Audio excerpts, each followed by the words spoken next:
Bien, buenas tardes. Vamos con la tercera jornada, por lo que veo la menos concurrida de público, pero bueno, irán llegando poco a poco.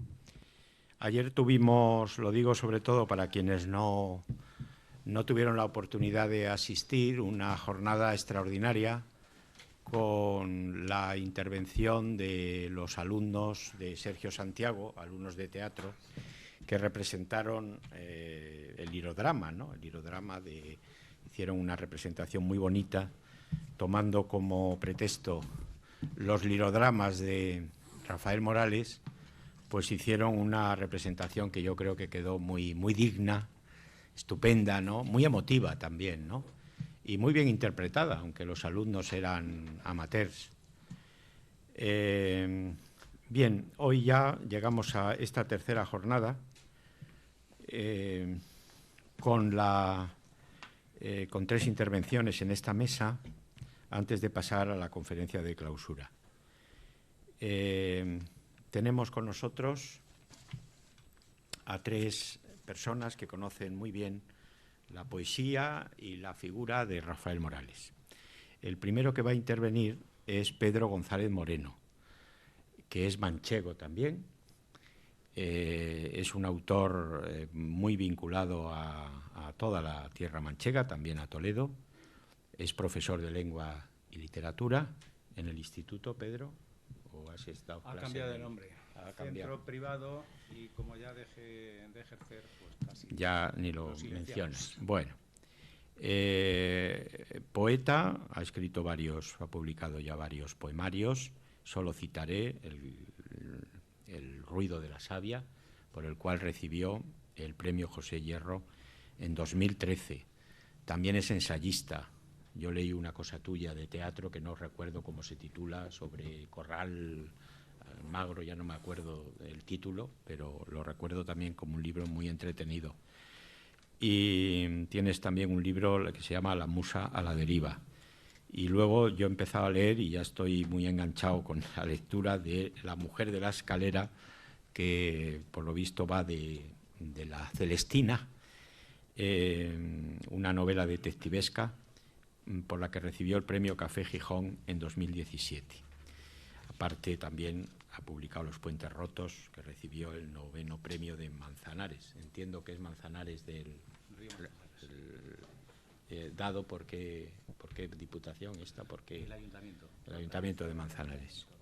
Bien, después va a intervenir José Antonio Llera, que es profesor de la Universidad Autónoma de Madrid y que tiene ya una dilatada experiencia en distintos géneros, casi todo ello pues dentro de la literatura española contemporánea. Yo diría que tiene dos núcleos su investigación.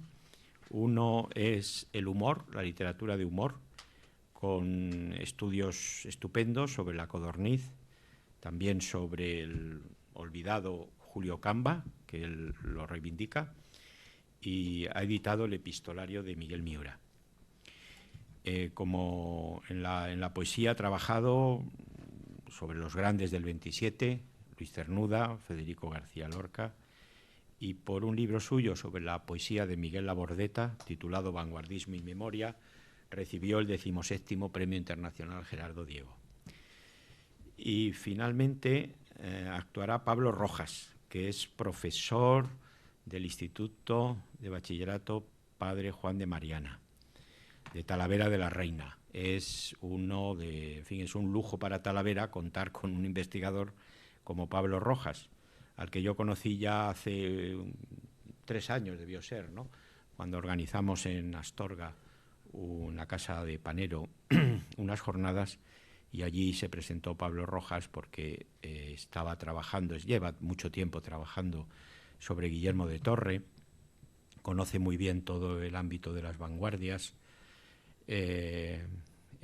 ha colaborado con Carlos García, un profesor que está en Alemania, con el que justamente acaba de publicar en nuestra editorial de la Fundación Universitaria Española una obra estupenda, que es el epistolario de Guillermo de Torre y Ricardo Gullón, nada menos que Ricardo Gullón y Guillermo de Torre, dos de las grandes figuras de la crítica literaria. Y Pablo Rojas también ha trabajado últimamente sobre los papeles de Rafael Morales, y yo creo que nos va a aportar, como cierre de estas jornadas, pues nos va a aportar grandes cosas con su intervención. Bueno, empieza Pedro González Morín. Bueno, pues buenas tardes, y primero mis agradecimientos por partida doble a la Fundación Universitaria en representación de la Complutense, vamos a decir mi casa como la de tantos, hace ya 40 años, y a la Fundación Gerardo Diego, que de alguna manera me trae también viejos recuerdos de otros tiempos, no digo mejores ni peores, pero muy buenos. En ambos casos, tanto mis tiempos de facultad como mis tiempos relacionados con Gerardo Diego, siempre se cruza en mi vida la figura de Rafael Morales. Por eso, en ambas direcciones, siempre me topo con él, ya sea por los pasillos de aquella facultad, del edificio B, o ya sea incluso en mi pueblo, delante de un libro de texto de aquellos SM, que a los 14 o 15 años nos permitíamos el placer de aprendernos de memoria algunos de los primeros poemas de Rafael Morales. Siempre me voy topando con Rafael Morales a lo largo de mi vida. Por eso dije el otro día, en otro homenaje nuestro de Castilla-La Mancha, que Rafael Morales forma parte de nuestras vidas, de la de nuestra generación. Empezamos con 15 años aprendiéndonos el Toro Viejo, por ejemplo, y el Choto, que creo que eran los dos que Lázaro Garreter seleccionaba para su libro de texto. Y luego, años después, aunque no tuve la suerte de que él me diera clase, siempre lo veía por los pasillos. Y aquello era quizá como un anticipo o un presagio de la mejor suerte que iba a tener después. Porque en el 85 lo pude conocer personalmente en Talavera, precisamente. En mi primer libro de versos ganó el premio Benito de Lucas, allí en Talavera. Y a partir de ahí mi vida sigue teniendo mucho de Rafael Morales. Coincidí con él en algunas tertulias del Café Gijón, a las que iba yo más bien con mi paisano, Eladio Cabañero. Y todo ese hilo conductor finaliza o culmina, voy a decir, en el año 93, cuando precisamente dentro de las actividades del aula Gerardo Diego de Pozuelo de Alarcón decidimos hacer a Rafael Morales un merecidísimo homenaje, que no sé si fue el primero, pero fue bastante emotivo para todos. En él, por ejemplo, tengo que recordar que por sugerencia de Pureza Canelo se hizo la reedición facsímil de los poemas El Toro, y mucha ilusión que le hizo, por cierto, a Rafael, porque le recuerdo diciendo, el libro estaba ya muy agotado, lógicamente, y decía que en el mercado de rarezas bibliográficas ese libro valía ya 50.000 pesetas de entonces. Así que creo que, aunque luego ediciones posteriores han mejorado esta, es una auténtica reliquia para todos y sobre todo para nosotros. En aquel homenaje a Rafael Morales, este libro modesto que se editó, pero que también convendría recordar que participaron muchos amigos, buenos amigos, autores como Luis Jiménez Marto, por ejemplo, Luis López Anglada. No eran estrictamente de su generación, sí posteriores, y algunos otros buenos amigos, pero el libro venía encabezado con un doble homenaje de, yo creo que dos de sus mejores amigos, y parece ser que avales también en la academia. Gerardo Diego, con un poema autógrafo, y Vicente Alexandre. Y a partir de ahí una serie de colaboraciones, todas, la verdad, que muy emotivas, y algunos estudios críticos bastante interesantes, como por ejemplo el que Emilio Miró le dedicó al que era por entonces su libro más reciente, Entre tantos adioses. Voy a leer solamente de este libro unas líneas del texto de Luis Jiménez Martos, que él titulaba Rafael Morales en plano general, porque tiene algunas cosas sugerentes. Dice, confesó hace mucho Rafael Morales que Lope, Quevedo y Góngora son sus amores clásicos. Los amores de ese espejo en que le gusta contemplarse. Se le notan estos ancestrales maestros incluso al abandonar la estrofa y la rima.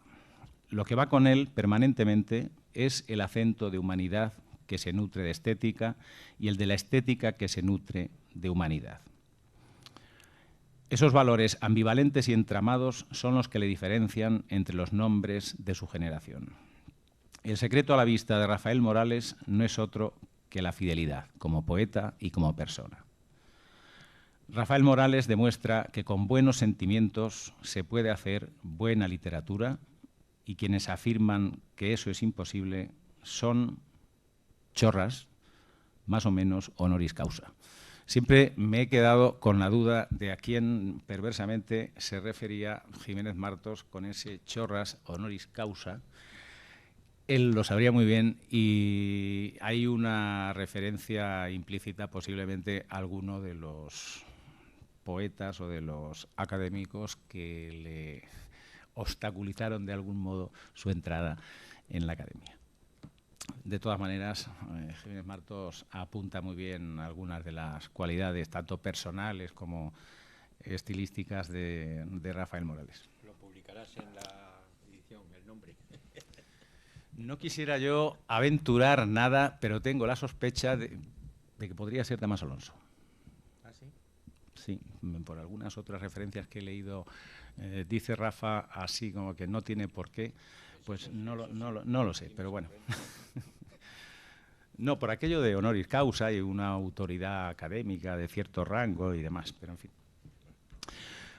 Bueno, sobre el tema que no sé si teníamos como de debate Rafael Morales hoy, en relación con algunas opiniones o comentarios que surgió el primer día en esta tribuna, quizá sería cuestión de hacer una mínima, ligera referencia no ya al pasado o a la obra y a la poética de Rafael Morales, porque ya se ha dicho repetidamente.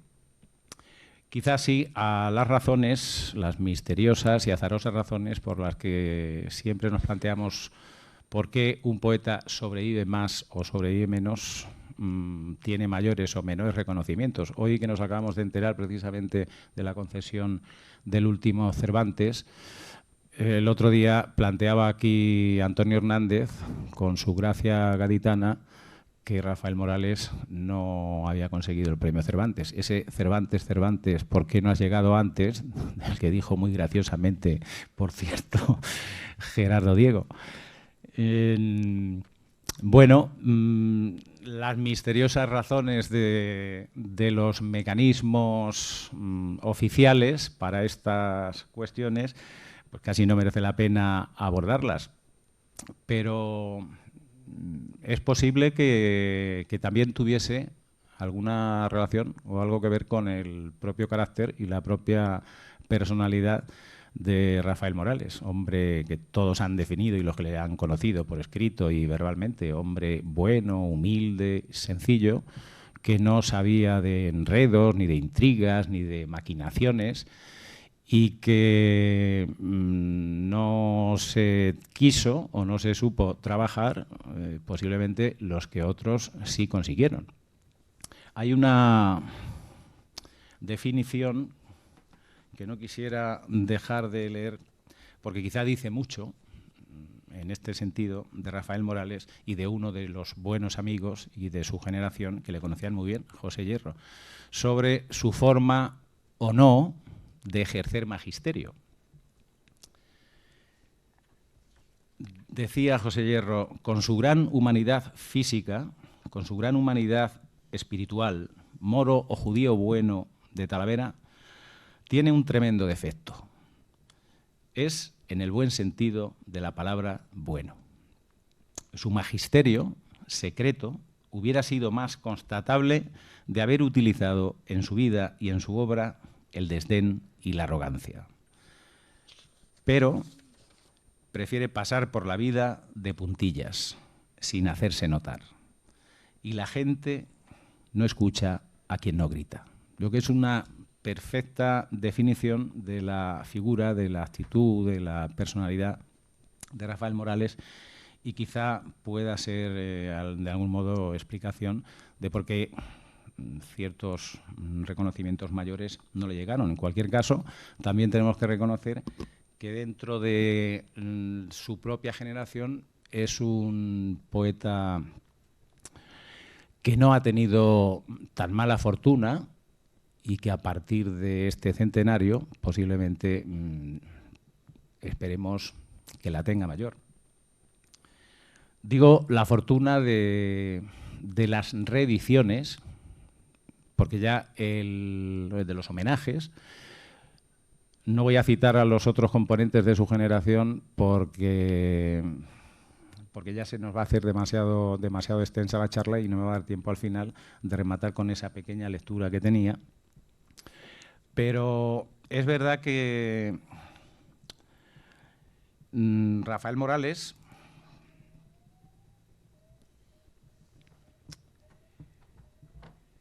apuntaba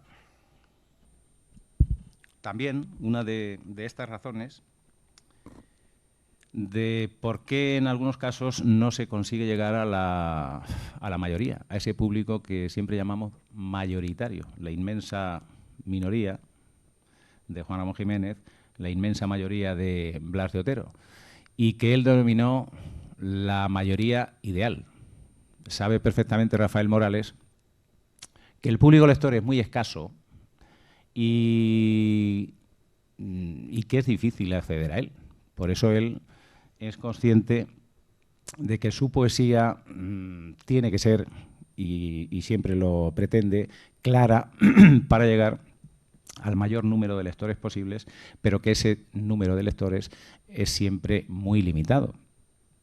Por eso, a la hora de hablar del magisterio y de la posible pervivencia o perduración de la obra de un poeta, al margen ya de homenajes y de reediciones, que, bueno, como en este pretexto de este centenario que estamos celebrando, todo eso contribuye a agrandar la sombra o el recuerdo, la figura del poeta, pero siempre hay algo que nos queda pendiente a la hora de ver si un poeta ha calado dentro del entramado poético, en este caso español, y es si las nuevas promociones, las nuevas generaciones lo utilizan de algún modo o se valen de él como maestro.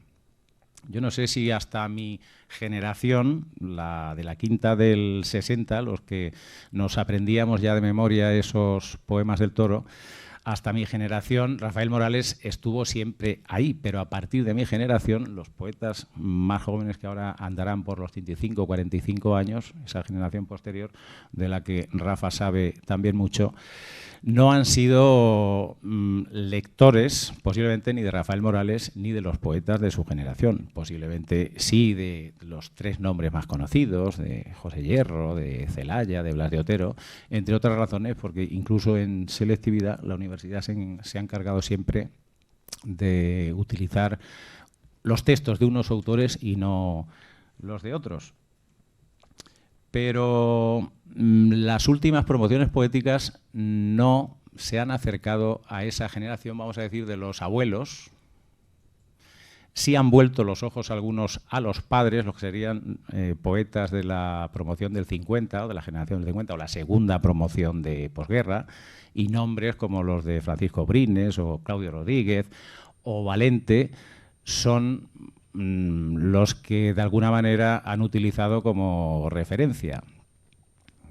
la poesía llamada bien o mal, llamada de la experiencia, también renunció a ese modelo de la poesía de la primera promoción de posguerra, y los nuevos jóvenes, los nuevos poetas, en una diversidad absolutamente laberíntica en la que se encuentran hoy en día. Yo he intentado también en ese libro, La musa a la deriva, que anunciaba antes Javier, intentar explorar un poco los caminos de la poesía joven o de la poesía última o posúltima o pospenúltima, porque cada 5 años se va ampliando el horizonte de la generación. Estos poetas, entre heterogéneos, órficos, lógicos, bueno, son tantos que no se puede ahondar en ellos, pero es una generación que verdaderamente ha dado la espalda a sus antepasados.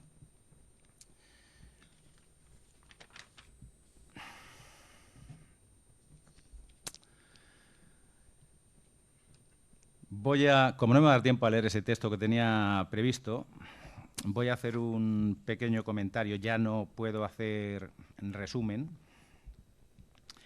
de este magisterio. Creo que está bien llamarlo así, aunque se podría llamar también apostolado, hablando de esa posibilidad de abrir la memoria de un poeta hacia futuras generaciones y hacia un público más o menos mayoritario o más o menos minoritario.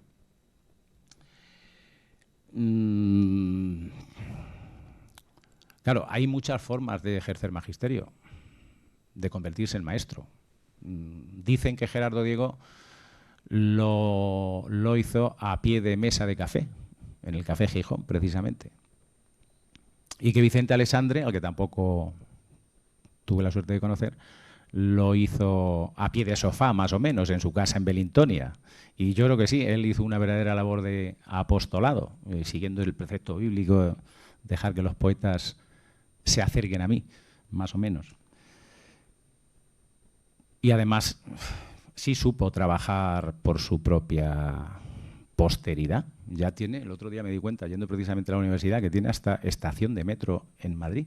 Y ese es el máximo grado al que se puede llegar, comparable en este caso al de Rubén Darío, porque eso sí que es una forma de conseguir la posteridad.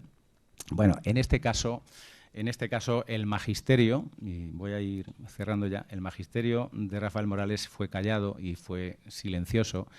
No sé por qué añadía oculto José Hierro, que lo conoció mucho mejor, pero terminaré nombrando todas estas representaciones o tendencias de la última o de la pospenúltima poesía joven, que se ha ido distanciando poco a poco de sus modelos. Y no solamente ya de la primera promoción de posguerra, sino también de la segunda, incluso de la siguiente generación, de los poetas llamados, como se quieran llamar, de la diferencia o de la disidencia, o los clónicos y no clónicos, denominación curiosa, los órficos de Luis Antonio de Villena, ya sabéis que un antólogo tenaz donde los haya, por la lógica de Orfeo, habla de los órficos y los neorrealistas, los oscuros y los claros.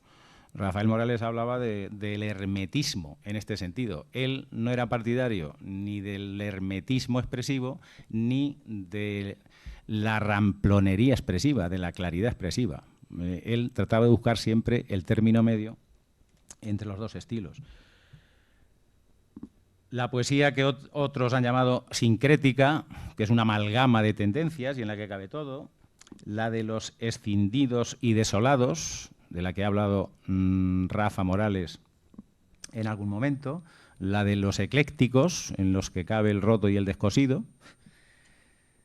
la de los fragmentarios, que formuló Juan José Lanz, los metafísicos, los minimalistas, los irracionalistas,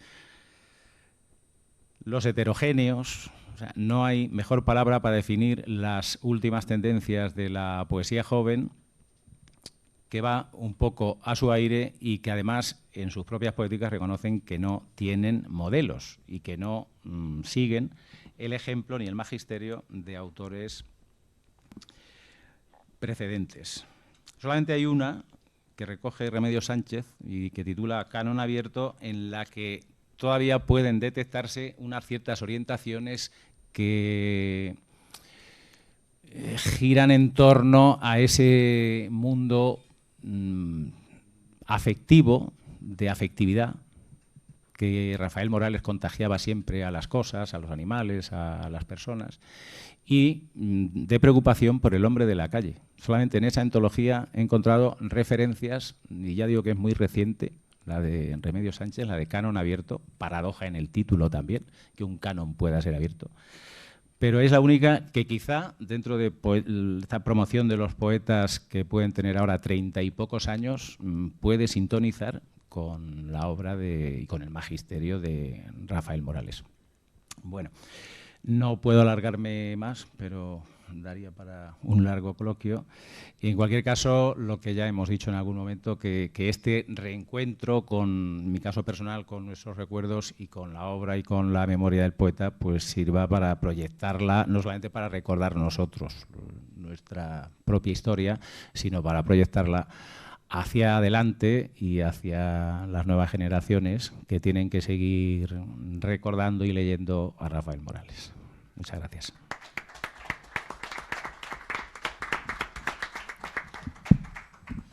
Bueno, no sé cómo se sentiría Vicente Aleixandre teniendo una estación de metro a su nombre, ¿no? El caso es que le sentó muy mal que le quitaran el nombre a su calle, claro, es la calle Belintonia y bueno, es una ocurrencia, no sé a qué alcalde se le ocurrió esto, ¿no? Porque realmente era una cosa, en fin, así que, pero bueno, la máxima aspiración de un poeta, tener una estación de metro, ¿no? Bueno. José Antonio Llera, o si tienes ese, tú verás. ¿Funciona? Sí, sí, creo que se oye bien, ¿no? Buenas tardes. Gracias a la organización por la invitación esta tarde. Estoy muy contento de estar aquí. Debo decir, para empezar, que a mí el Rafael Morales que más me interesa, el que leo con más placer, con más entusiasmo, es el de sus primeros libros. Y me interesa sobre todo por la forma que tiene de leer su presente, por la forma que tiene de leer su momento histórico, su época. Me interesa por lo que tiene su poesía, diría yo, de una escritura en estado de duelo. Voy a tratar de explicar esto que digo, escritura en estado de duelo, a través fundamentalmente de dos poemas de su tercer libro, Los Desterrados.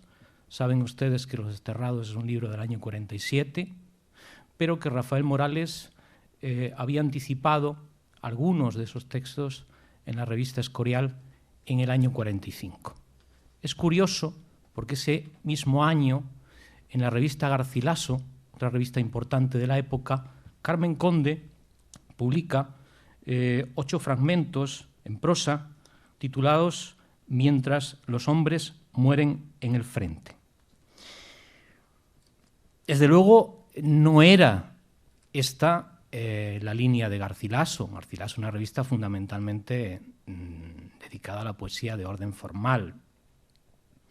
Y debió sorprender mucho a los lectores de Garcilaso la publicación de estos fragmentos en prosa de Carmen Conde. Eran unos fragmentos, sin duda, casi expresionistas, diría yo, donde se daba testimonio de la violencia y de la destrucción. Si traigo a colación, si menciono el caso de Carmen Conde en el año 45, coincidente con la publicación también de Morales en el año 45, es porque creo que los dos, tanto Carmen Conde como Rafael Morales, llevan a cabo una memoria moral de los vencidos. Es cierto que el título, Los Desterrados, reenvía, tiene que ver con la letra de la Salve, es verdad, Los Desterrados, hijos de Eva, pero desde mi punto de vista ese título aloja otros sentidos que no se pueden neutralizar, que no se pueden minimizar desde una lectura solo en clave religiosa. Los personajes que elige Morales no son solo los desamparados de la mano divina, sino también los desposeídos de la historia, en una tradición plenamente romántica, desde luego. De hecho, la nota que precede a estos poemas alude claramente a la poesía impura nerudiana en contraposición a las poéticas neoclásicas de la corriente garcilasista. Es decir, Rafael Morales se está enlazando ya con toda la línea previa a la Guerra Civil y con un autor como Neruda, a quien conocía bien. Rompe, por tanto, con los patrones que tienen que ver con lo formal o con el idealismo o con la sublimación. Bien, ¿qué ocurre a comienzos del año 47? Después de que en el año 45, como digo, Morales haya anticipado algunos poemas en la revista Escorial, pues que se publica, primero se manda a censura previa, el manuscrito del libro de los desterrados.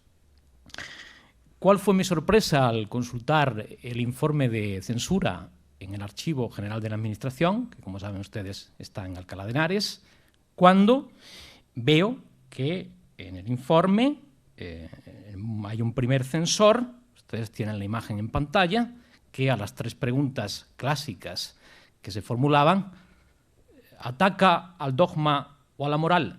Sí. ¿A las instituciones del régimen? Sí.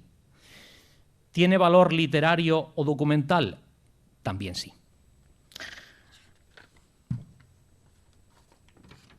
Sin embargo, además de este primer informe de lectura, hay otro informe de lectura posterior, en el que un censor, un segundo lector, cuya identidad no se puede deducir por la firma, anota posteriormente a mano: las tachaduras indicadas no contienen, a mi juicio, nada censurable. Por lo tanto, el libro se publica. Bien. El grado de arbitrariedad de la censura previa en el franquismo es algo que está muy estudiado, no voy a entrar en eso. Pero sí creo que a partir de esta doble lectura, de este informe de dos censores distintos, creo que se puede extraer una conclusión muy clara.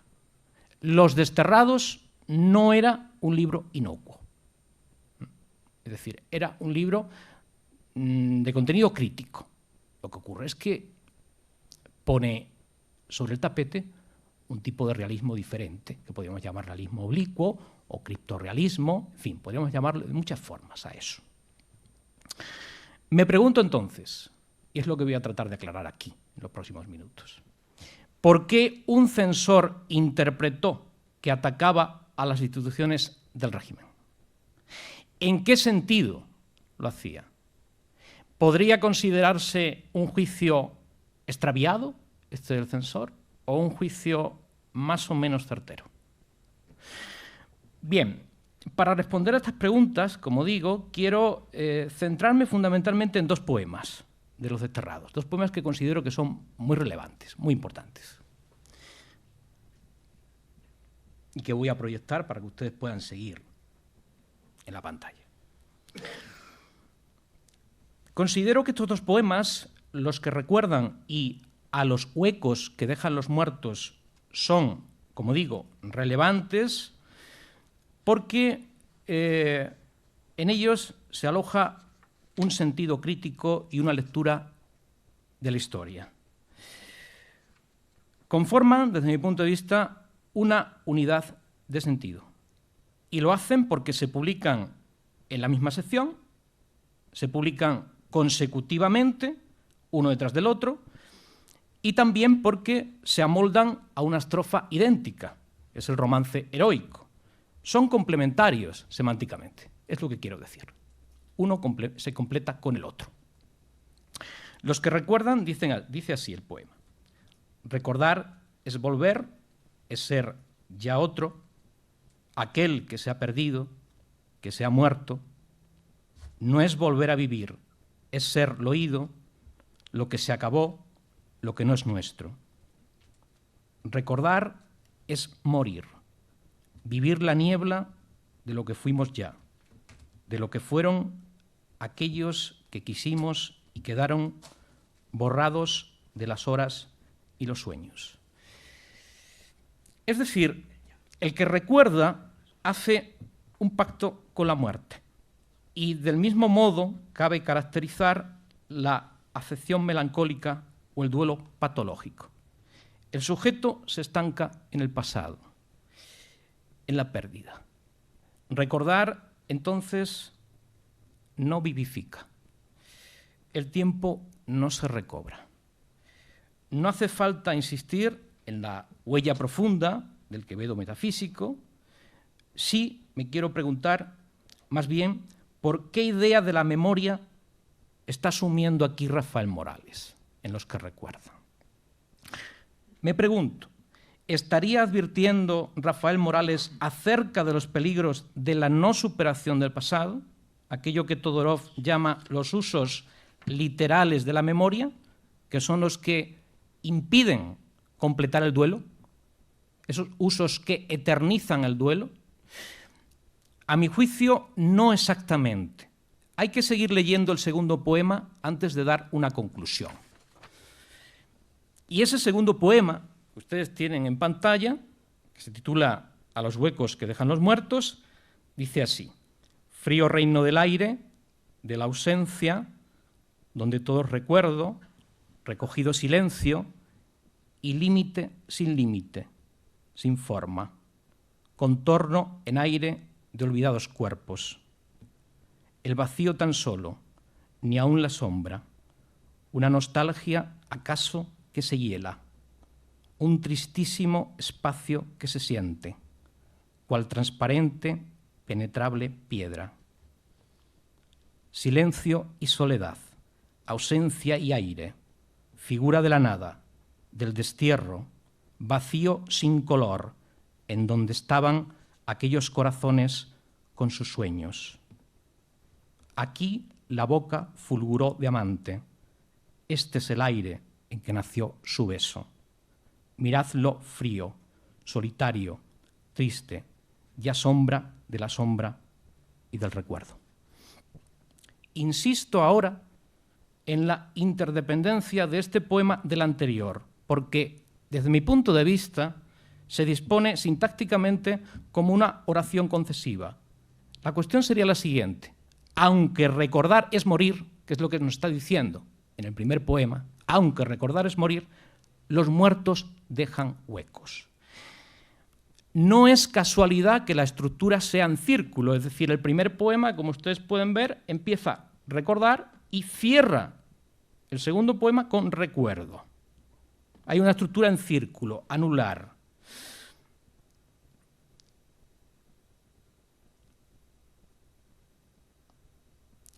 En suma, incluso si recordar es morir, no hay más remedio. No es posible ni ético vivir de otro modo que no sea recordando, porque se imponen las huellas traumáticas, se imponen las pérdidas que hieren dejando vacíos en nuestra subjetividad, la marca de lo que ha sido arrancado y es insustituible.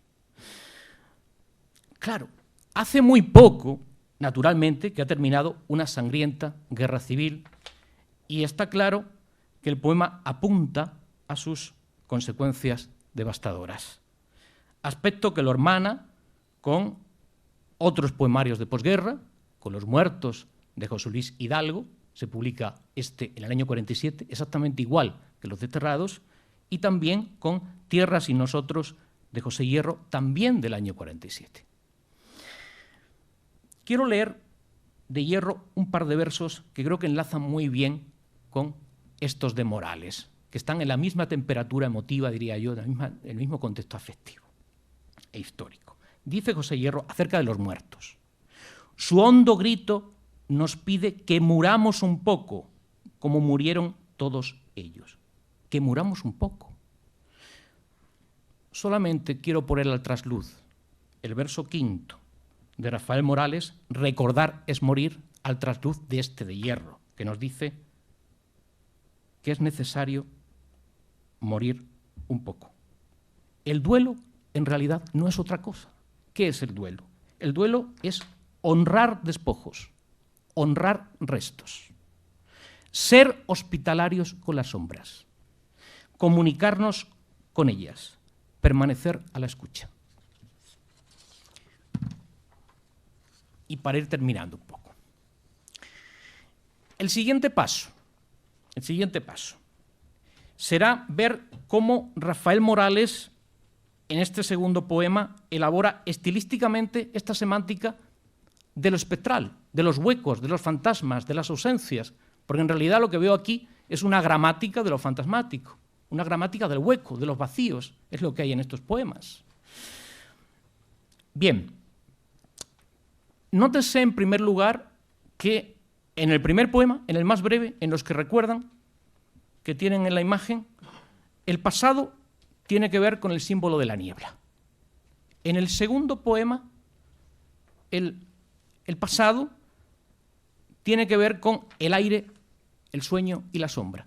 Si se dan cuenta, es el mismo campo asociativo: niebla, aire, sueño y sombra. Es decir, el campo asociativo, el campo semántico, el campo de sentido de lo evanescente, de lo que no se puede atrapar, de lo que no es tangible. ¿Qué es el hueco entonces? ¿Qué es el vacío? Llamo la atención sobre unos versos del segundo poema, son los versos finales. Estos versos finales que están aquí, donde Morales dice: aquí la boca fulguró de amante, este es el aire en que nació su beso, miradlo frío, solitario, triste. El poeta dice miradlo, no está, pero también está de algún modo. Debemos tener la voluntad de mirar para ver ese vacío. Es un vacío que habla una realidad ontológicamente ambigua, ser y no ser, pero visible como rastro, diríamos. El último endecasílabo ciñe estos significados por medio de una malla de intertextos muy densa. Dice en el último verso del poema: sombra de la sombra y del recuerdo. Claro, aquí Rafael Morales está jugando con un tópico muy conocido, ¿no? de la vida humana, del ser humano como sombra, que pasa por la Biblia, que pasa por Píndaro y que tiene una idéntica configuración en Hamlet de Shakespeare. Hamlet, hay un personaje, Hamlet, que dice justamente eso: sombra de la sombra. Claro, digo Hamlet. ¿Por qué Hamlet? Igualmente, estamos entre fantasmas, apariciones fantasmáticas. No es casualidad que haya esta coincidencia con Hamlet, entre Rafael Morales y Hamlet. Se trata de dialogar con ausencias presentes, en ambos casos, en uno y otro, en Los Desterrados y en Hamlet. En resumen, lo que tenemos en estos dos poemas que acabamos de leer de Los Desterrados es una meditación sobre la memoria y sobre la escritura en duelo. Derrida hablará de una política de la memoria, de la herencia y de las generaciones, así como de la necesidad de hablar de los fantasmas en la medida en que ninguna ética o política parece justa si no se reconoce como principio el respeto por esos otros que ya no están. En conclusión, pienso que Los Desterrados, por todas las razones que he ido exponiendo, es un libro cívico en sentido profundo y por eso me interesa leerlo desde mi presente. Hace una lectura moral de la historia contraria a la que sostienen los relatos hegemónicos del momento y seguramente por eso, por hacer esa lectura moral de la historia que tiene que ver con la memoria de los vencidos, seguramente por eso, ahora podemos dar una respuesta a la pregunta que planteamos al principio, por eso alertó al censor que supo leer entre líneas y que dictaminó en su informe de censura que atacaba a las instituciones del régimen. Efectivamente, Los Desterrados no es un libro, como alguien ha afirmado, sobre la misericordia. No es un libro de poesía arraigada. El sentimiento católico de Rafael Morales es conocido, militante de izquierda republicana, pero esa religiosidad tampoco puede adulterarse si la entendemos como próxima hacia al nacionalcatolicismo y no como una radical escucha del dolor ajeno, que esto creo que es lo que hay aquí en este libro, una radical escucha del dolor ajeno. La misericordia, entonces, la caridad, en todo caso, como hueco también, como lo perdido o faltante, como aquello por lo que también es preciso elaborar un duelo. Eso es lo que pasa en Los Desterrados y esa es la lectura que esta tarde extraigo yo de él. Muchas gracias.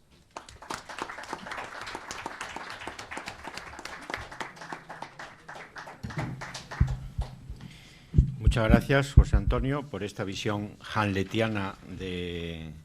Ahora estaba, según decías eso, estaba viendo el poema Los que sueñan, del mismo libro, y ahí aparece la calavera. Ahí aparece la calavera de Yorick. De nosotros quiere solo la calavera, despoblada de sueños, derrotada, vacía, ¿no? Esa tierra fría, ¿no? Muy bien, pues muchas gracias. Y ahora le damos paso a Pablo Rojas para que nos... Muchas gracias. Primero, para mí es un placer y un honor estar aquí, participar un poco como la cuota talaverana, junto con Jaime, que también está por ahí, y alguno más. Es un honor de participar en este acto y, por una parte, también un doble agradecimiento a Javier por contar conmigo en esta ocasión y por haber hecho posible, como comentaba, pues la edición de ese libro en el que recogemos, junto con Carlos García, el epistolario entre dos de las grandes figuras de la crítica española, que son Guillermo de Torre y Ricardo Gullón. Bueno, yo he planteado un poco mi intervención porque, y un poco yo creo que es un poco la idea que me transmitió también Javier, porque durante algún tiempo he buceado junto con mi compañero y amigo Ignacio Monar un poco en el archivo que la familia Rafael Morales cedió en parte a la biblioteca de José Hierro de Talavera y en parte su epistolario está conservado en la Biblioteca Nacional. Para los que somos un poco ratón de biblioteca y ratón de archivo y nos gusta un poquito indagar en este tipo de asuntos, pues lógicamente lo que hay allí es un festín, ¿no? Porque, como muy bien sabe su hijo Rafael, que fue el encargado de organizar aquello, supongo que su hermana, su hija también, pues allí había papeles para dar y tomar, ¿no? Es una cosa tremenda, porque era tremendamente meticuloso y exhaustivo en guardar y acumular papeles, ¿no? Entonces yo entiendo que, como un poco esta sesión se titula Rafael Morales hoy, pues creo que esa actualidad de Rafael Morales está también, obviamente, en todo lo nuevo que podemos descubrir en su archivo, que seguramente va a ser muy enriquecedor, ¿no? Entonces lo que he hecho un poco ha sido poner algunas imágenes de algunos documentos que me han parecido llamativos y que me parece que abren un poco vetas de investigación, de estudio para el futuro, ¿no? Por ejemplo, pues como comentaba, efectivamente él guardaba cientos, miles de recortes de periódicos, como por ejemplo, pues por poner un ejemplo, y ya que está aquí Javier, pues hay un recorte, ¿no?, de Juan Panero del ABC, ¿no? Por ejemplo, él leía infinidad de periódicos, debía estar suscrito a numerosísimas revistas, un poco una ojeada por encima, pues hemos visto revistas francesas, revistas hispanoamericanas, es decir, estaba perfectamente informado de lo que sucedía en el mundo, recibiendo información desde numerosísimos lugares, yo diría del mundo. O sea, a mí me ha sorprendido encontrar pues revistas, como digo, francesas, revistas hispanoamericanas, y que obviamente él tomaba notas, recortaba y luego aguardaba en sobres por temas, y entonces pues ponían ismos, y ahí todo lo que iba encontrando lo metía allí, ¿no? Fulanito, el tal autor. Iba acumulando y acumulando una cantidad enorme de información que es muy interesante, lógicamente, para el investigador, ¿no? Por ejemplo, pues hay un artículo del año 68 de su amigo Emilio Niveiro, talaverano, ceramista y buen amigo también de Vicente Aleixandre. Si recuerdan en los encuentros, es Emilio Niveiro quien lleva a Rafael Morales ante Vicente Aleixandre, porque él había ya llegado un poco de tiempo antes a Madrid y había contactado con Morales, ¿no? O sea, perdón, con Aleixandre, y después lleva a su amigo, le presenta al poeta. Lógicamente luego se va a producir una enorme amistad entre los dos poetas, y también con Niveiro, con el que intercambia Vicente Aleixandre cartas y epistolario. Porque, lógicamente, ese artículo que publica en un medio local Emilio Niveiro recuerda la revista Rumbos, que fue la primera revista, una revista talaverana del año 35, en la que Rafael Morales hace sus primeros pinitos literarios, porque allí publica su primer poema, en ese número 4, que es el que viene a continuación, que es El ciprés.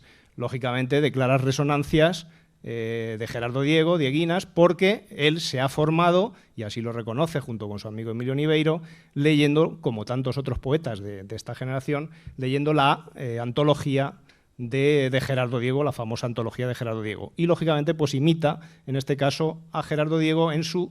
lo que más le apasiona entonces es su dimensión más juguetona, más próxima al creacionismo, ¿no? Sus primeros poemas, lógicamente, son de este tono, aunque luego va a hacer cosas radicalmente distintas. Bien, este verano descubrí también, estaba buscando, llevaba tras la pista de esta colaboración también temprana de Rafael Morales. Él publicó sus primeros poemas en 3 revistas, que los señala en algún lugar, que son Rumbos, otra revista de Cáceres que se llama Cristal, y una tercera revista que es esta, que es Horizontes. Es una revista madrileña, y yo andaba tras la pista suya y por fin este verano di con ella en la Biblioteca Nacional, y efectivamente pues ahí aparece el poema Olvido, que también sigue la línea igual que el anterior, muy próxima al creacionismo de Gerardo Diego. Bueno, otras cosas que a mí un poco me han interesado, por mi interés en este caso por las vanguardias, pero bueno, pues él también recorta, en este caso, un artículo, aunque parezca muy alejado de él, sobre el futurismo, en una revista Eidos del año 57, y luego, pues hojeando ahora un poquito el libro de prosa crítica, pues efectivamente publica un artículo después que tiene que ver con el futurismo. Se titula en concreto La filosofía del futurismo, miradas para descubrir nuevos valores, que refleja pues que bueno, pues también le interesa, le atrae esta temática. Más cosas. Otro aspecto que a mí me parece relevante tiene que ver con el magisterio de Rafael Morales, y sus maestros son sin duda la generación del 27. Obviamente le interesa la generación del 27. Aquí tenemos, por ejemplo, un recorte de un artículo en este caso de mi querido Guillermo de Torre, pues también lo recorta, del ABC, que se titula así: Pedro Salinas, defensor de nobles causas. Es obviamente uno de sus maestros. Justamente a Pedro Salinas también encontramos en el archivo un poema que yo creo que es inédito, que no llegó a publicar, que se titula Pedro Salinas en su muerte. No sé si nos da tiempo a leerlo, o bueno, lo dejamos ahí. Pero bueno, es un poema efectivamente inédito, yo entiendo, que dedica a Pedro Salinas. Más cosas que podemos encontrar, lógicamente siguiendo un poco con los maestros, ¿no? Antes se ha citado a Dámaso Alonso, un poco voy a partir una lanza por Dámaso Alonso, porque justamente al preparar esto revisé el otro día las cartas a Oreste Macri, que se publicaron hace un tiempo, y ahí Dámaso Alonso señala que cuando propuso esa votación para que entrara en la Real Academia, prácticamente de los pocos que le apoyó fue Dámaso Alonso. Pero bueno, eso aparece ahí, ¿no? A Dámaso Alonso dedica este texto que luego publicaría Dámaso Alonso en el abril de siempre. Lógicamente también otro poeta que obviamente ya hemos señalado anteriormente, que va a influir poderosamente y con el que luego va a estrechar lazos de amistad, es Gerardo Diego, y ahí pues tenemos también un recorte de un artículo sobre él y un poema, en este caso escrito a máquina, que luego publicaría. Hay 2 o 3 poemas que dedica a Gerardo Diego, y uno de ellos es este que guarda en el archivo, en este caso escrito a máquina. Lógicamente, pues de todos es conocida la amistad entre Rafael Morales y Vicente Aleixandre, del que también pues siente curiosidad y siente interés y recorta todo aquello que aparece en prensa sobre Vicente Aleixandre, además de que luego pues le dedicará algunos poemas, ¿no? Obviamente pues su amistad y el patronazgo y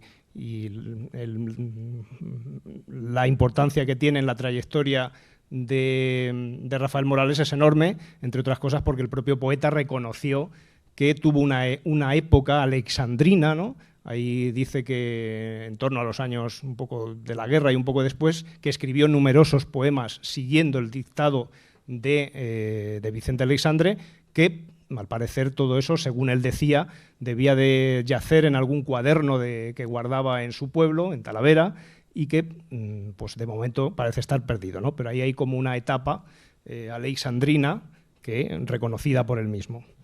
Otro texto también, aquí tenemos otro personaje también con el que tiene amistad, que es Julio Maruri, el poeta cántabro, y esto lo descubrimos también entre sus documentos y lo publicamos en un librito que hemos hecho, que un poco Talavera ha rendido homenaje, un librito titulado La aventura de ser, en el que se narran, es un texto autobiográfico, en el que habla sobre sus inicios como poeta y como sus primeros escarceos y sus primeras vivencias de adolescencia y de niñez en Talavera. Este texto también lo incluimos, ¿no? Que es un poco la primera impresión que tiene de Julio Maruri. Más papeles, por ejemplo, aquí habla sobre la poesía social, no veo, pero es interesante leer, aunque solo sea el comienzo, en el que refleja muy bien cuál es su idea y en este caso se manifiesta en contra de la poesía social un poco que se da en España en los años 50 y dice: creo que la poesía es una e indivisible, y los poetas llamados sociales, cuando se alejan de ella, ni son poetas líricos, ni épicos, ni poetas. Obviamente es una crítica nada velada a esa poesía social que a él no le acababa de satisfacer. Bueno, lógicamente entre sus papeles hay infinidad de conferencias, de escritos, de textos preparados para dar clase a sus alumnos, era muy metódico. Aquí tenemos pues, un texto titulado Dos promociones poéticas de la España actual, probablemente alguna conferencia o algún capítulo de algún libro, o a lo mejor, como digo, preparación de clases. Otro texto, por ejemplo, esto me ha llamado la atención, él guardaba infinidad de papeles y de textos sobre Fernando Villalón. Yo deduzco que su intención era dedicarle un libro o quizás una tesis doctoral. El caso es que la tesis, sí, seguramente en algún momento a mí me dio mi impresión de que era la tesis. Y él guardaba papeles y papeles muchísimos sobre Fernando Villalón. Le interesaba. No sé si tenía algo que ver por esto del amor también que tenía por la ganadería y los toros, ¿no? Pero el caso es que fue un personaje que le interesó sobremanera y hay muchos papeles sobre Fernando Villalón. Más papeles, ¿no? Sobre José María de Cosío, que como saben pues fue quien escribió el prólogo de su primer libro. También Antonio Machado, en este caso es una conferencia, pone para un instituto, no sé si luego llegaría a publicarlas, ¿no? La realidad en la poesía de Antonio Machado. Este es curioso porque es una conferencia que da sobre Cervantes, pero lo curioso que me pareció fue la anotación que hace, ¿no? Dice, durante el acto llovió, se mojaron los folios. Y efectivamente pues ahí aparecen los folios mojados porque llovió durante el acto. Bueno, también dedica cosas a su ciudad, la fiesta de las Mondas, en este caso pues un pregón de Mondas. También, lógicamente, pues como señalábamos antes, ¿no? Es interesante un poco estar en la trastienda de cómo trabaja su obra, cómo corrige pruebas, ¿no? Todo esto que ahora se ha dado en llamar la crítica genética, que quizás en España no está muy de moda, pero sí que en Hispanoamérica hay muchos estudios de este tipo, ¿no? Aquí en este caso, por ejemplo, pues La máscara y los dientes corrige pruebas. Por ejemplo, vemos que ahí tacha el título de la primera sección, el alba, que luego sí que aparece, tacha algunas cosas. Bueno, es un poco, estamos ahí en el taller del poeta, ¿no? Bueno, otra curiosidad aquí, también un poema, en este caso que le piden a finales de los años 60, en el 68, Es un poema dedicado a la guerra de Vietnam, porque se prepara una antología de poemas dedicados a la guerra de Vietnam. Y efectivamente, bueno, lo que ocurre es que después pues, no pasa la censura y no se publica. Lo ha publicado recientemente, ahora 2 o 3 años, Julio Neira, y ahí se recoge el poema de Rafael Morales, que se titula Primavera Vietnamita, pero bueno, un poco la curiosidad es la anotación que tiene Rafael Morales, que dice: no sé para dónde lo escribí, me lo pidieron. Bueno, él lo guardó y después, pues... Bueno, algunas cosas curiosas, ¿no? Este poema que parece muy poco de Rafael Morales, ¿no? Probablemente presentado a algún concurso de los que proliferaban y sería un poco a lo mejor algo alimenticio, ¿no? Oda a la tierra de España, no sé. Lema Santiago y Cierra España no parece después como muy de Morales. Bueno, más curiosidades, esto también la trastienda, ¿no?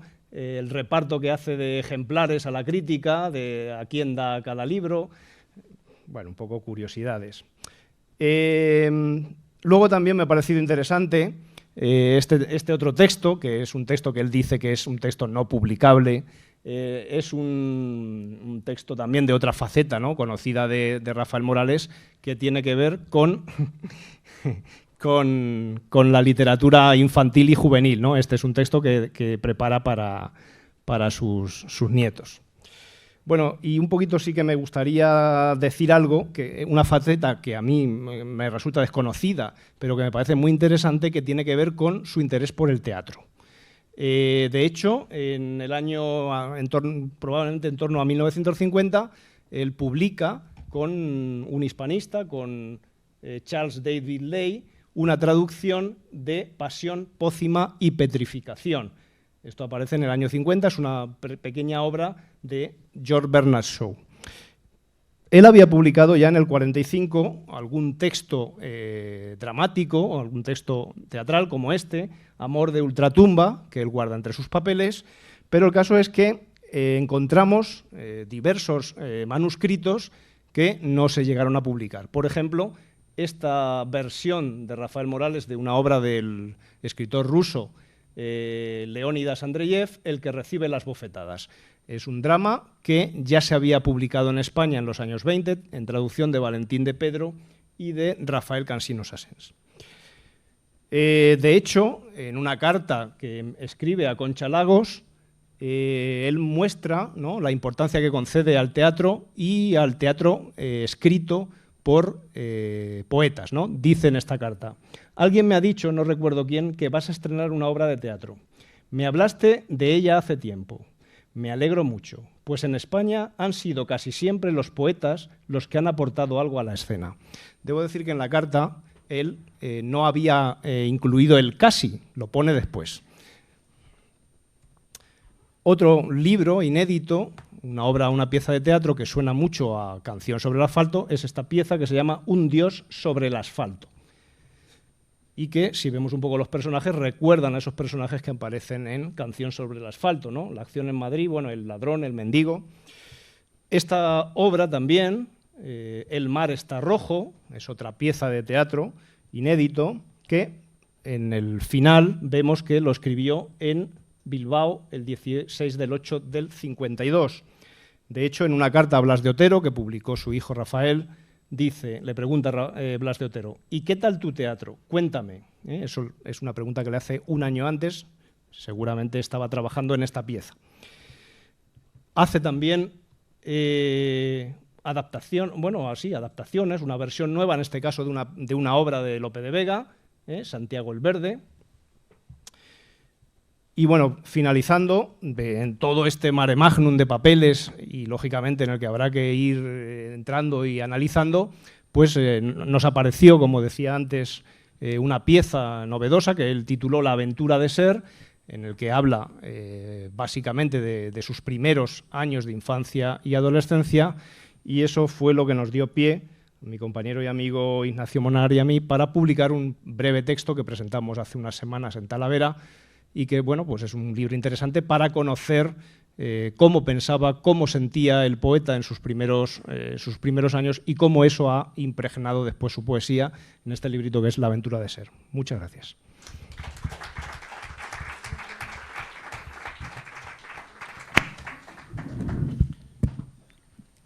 Gracias, Pablo. Nos habíamos planteado, en principio, al ver que efectivamente la relación de Rafael Morales con el teatro no es anecdótica, que alguien hubiera hablado de esto, pero tú has cubierto perfectamente ese territorio y además, como todo es un bucle al final, pues fíjate, en la revista Horizontes que tú has mencionado, no sé si guardan todos los números allí, porque es una revista que no se encuentra fácilmente. Está en la Biblioteca Nacional, está. ¿Está entera?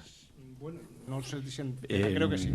Yo sí, no la he encontrado entera sí, en ninguna parte, bueno, pero vamos. Pasa lo siguiente, a mí me pasa lo siguiente. En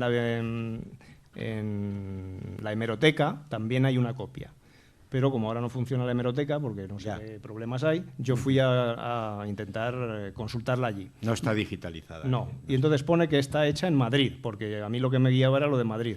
Sí. Y la que hay en la Biblioteca Nacional pone que está hecha en Ávila. Entonces yo dije, bueno, voy a ver por si acaso. Y efectivamente es que se editaba en Ávila, aunque era de Madrid. Pero sí. Por eso... Sí, verás, pero la relación del teatro viene porque ahí, en esa revista, publica sus primeros artículos Modesto Higueras. Modesto Higueras es el primer director del teatro del TEU, del Teatro Español Universitario.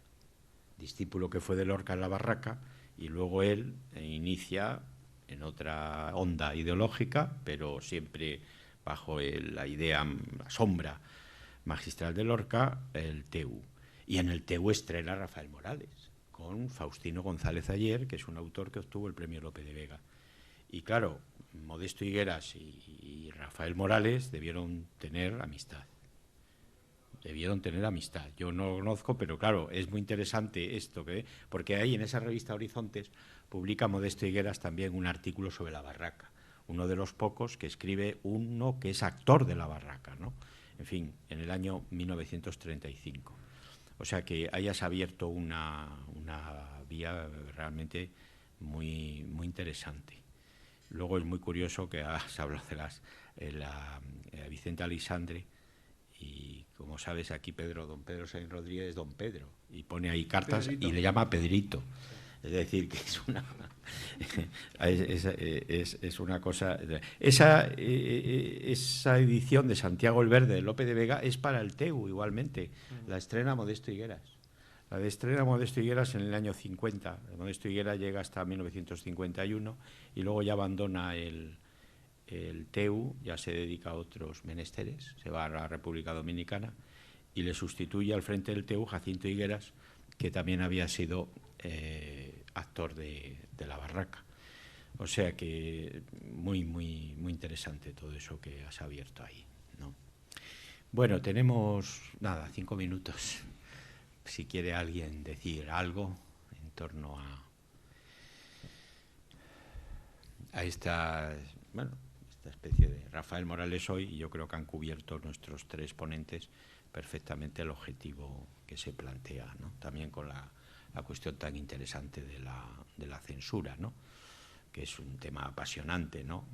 Porque por una parte pues se ve que hay un censor que dice, bueno, esto sí, pero otro dice que no, que se publique. En fin, que eso no pasa solo con Rafael Morales, pasan con muchos otros autores, ¿no?